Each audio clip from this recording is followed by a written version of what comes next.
Terbang 28 jam dari Amerika, momen haru pertemuan Alan Walker dengan Pak Guru Tri Adinata di Medan.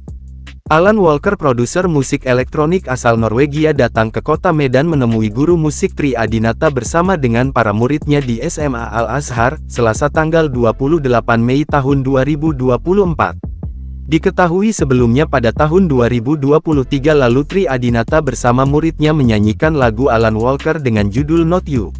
Aksi mereka viral dan mendapat tanggapan dari Alan. Diketahui Alan juga mengajak Tri bersama 4 muridnya untuk tampil pada konsernya nanti pada bulan Juni mendatang. Tri Adinata tak pernah menyangka video TikToknya yang viral menyanyikan Not You, milik Alan Walker bersama murid-muridnya pada 2023 itu, bisa membawanya ke sini.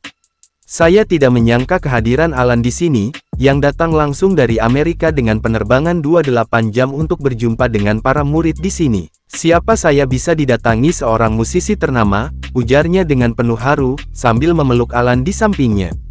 Pak Guru yang akrab disapa Sirnata itu mengatakan sudah mempersiapkan penampilan para siswanya untuk tampil di Juni mendatang.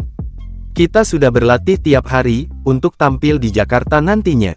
Lagu ada 2 yang disiapkan tapi masih rahasia ya, jangan lupa tonton kita di sana, katanya. Ia bercerita ini semua bagaikan mimpi yang menjadi nyata, di mana pada tahun 2019 seorang siswanya bernama Eltasya Natasha diundang ke Jerman untuk bertemu Alan Walker. Waktu itu Eltasya memenangkan Challenge On My Way dan diundang langsung ke Jerman. Saya mikirnya kapan saya bisa ketemu juga dengan Alan, dan hari ini Alan datang di hadapan saya, mimpi saya terwujud, pungkasnya.